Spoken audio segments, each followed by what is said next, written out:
In the summer of 1999, Thomas was just 10 years old, and he could never have imagined how a single afternoon would alter the course of his life.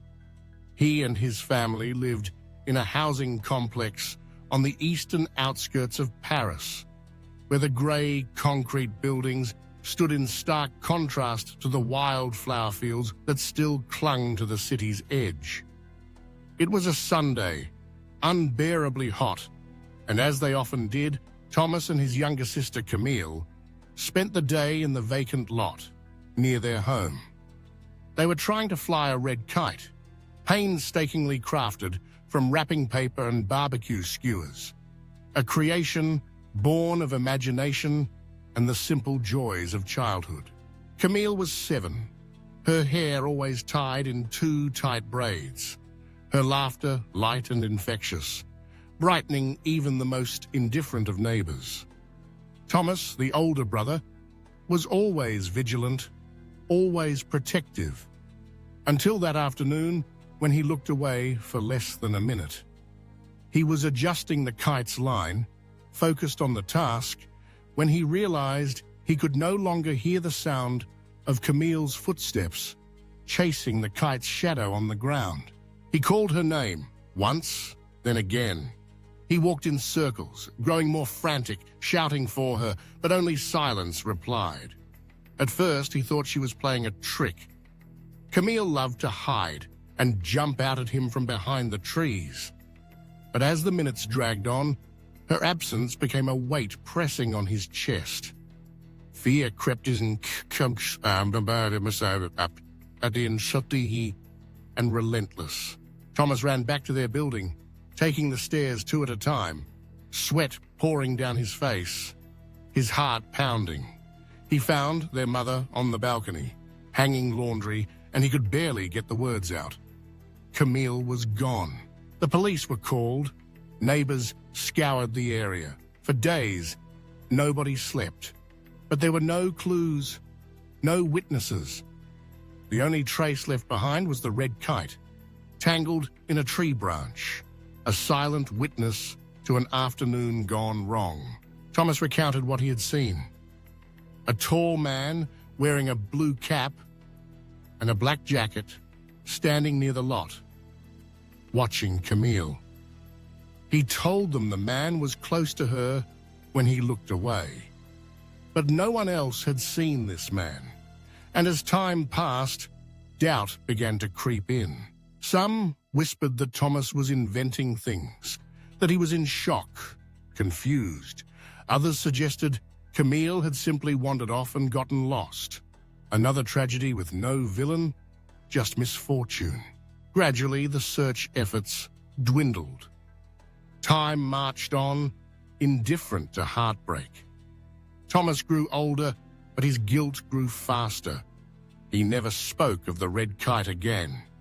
He never mentioned the man in the blue cap. And most of all, he never forgave himself for not holding his sister's hand that afternoon. At 18, Thomas left Paris, carrying little more than an old photograph of the 2 of them on the sofa. Gap-toothed smiles, mismatched clothes, and a yellowed newspaper clipping with the headline, "7-year-old girl disappears in Saint-Denis." Years passed, and Thomas tried to build a new life. He worked as a delivery man, studied at night, sometimes slept in hostels. But everywhere he went, he saw echoes of Camille. On the metro, in parks, reflected in shop windows, always thinking for a split second that it could be her. But it never was. Then, in 2013, when Thomas was 24, a glimmer of hope emerged. He was helping a friend clean out the basement of an old antique shop in the 15th arrondissement. Among boxes of dusty magazines, he found a photo album. Idly flipping through it, he stopped at a picture, a girl, standing in front of a carousel clutching a teddy bear. His heart skipped a beat. The bear was identical to Camille's, and the girl's eyes, the way she held her hands, it was unmistakable. Thomas took the photo to the shop owner, who explained that it had come from a lot of furniture purchased from a defunct orphanage near Lyon. Suddenly, a memory had become a clue. He told no one. The next day, he boarded a train to the town in question, his mind racing with what-ifs. What if he found someone? What if he was wrong? What if he was right?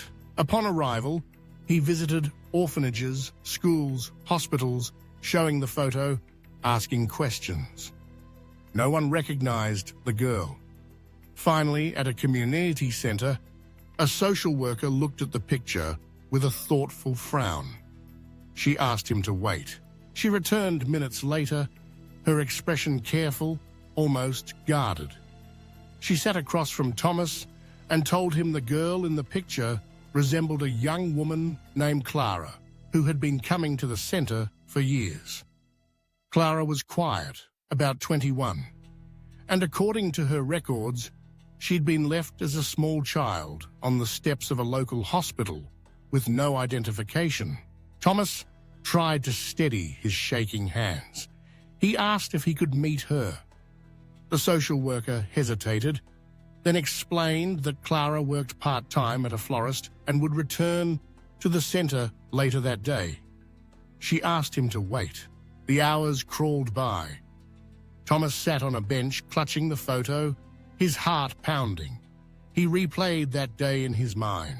The sound of the kite fluttering. The instant Camille vanished. The sense of incompleteness that had haunted him ever since. When Clara finally entered the room, Thomas froze.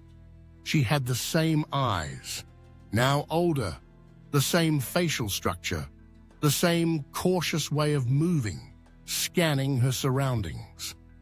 She didn't recognize him. He didn't know what to say. The social worker gently explained the situation, the strange coincidence, and showed her the carousel photo. Clara looked at it in surprise, saying she remembered that day, that the picture was part of a box of belongings she'd kept since childhood.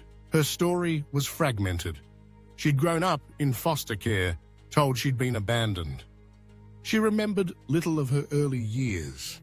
Just flashes, a red kite, a voice calling her name, small hands holding hers. Thomas swallowed hard.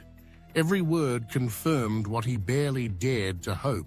They arranged a DNA test. The days that followed were the most agonizing of Thomas's life. For the first time, hope flickered, but so did fear. What if he was wrong? What if it was just another false lead? The results came on a rainy Friday, a match. Clara was Camille. She had been taken that summer afternoon, not by a random stranger, but by a troubled man, a recent neighbor who had fled the city days later. He was never caught, never charged, and so justice never had a face. Camille was left at a hospital weeks after her abduction, with no documents and a new name, Clara. She grew up not knowing her origins, not knowing someone had never stopped searching for her. The reunion was quiet. Words failed. Thomas simply held her, finally able to breathe after years of suffocating guilt. Camille cried, overwhelmed but relieved. The emptiness she'd carried since childhood finally had a name, a face, a history. Slowly, they began to rebuild their lost bond.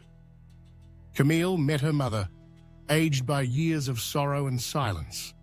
She saw old photos, smelled the familiar scents of the home she'd known so briefly, visited the places where she and Thomas once played.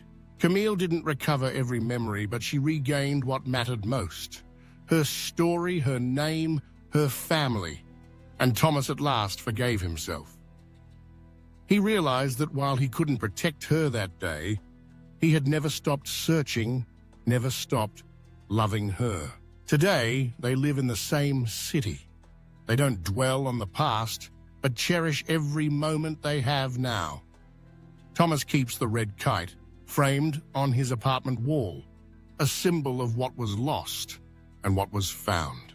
Sometimes, scars from the past never fade, but they can become bridges to what lies ahead. In this story, amidst pain, there was reunion. There was emotional justice, and above all, there was love.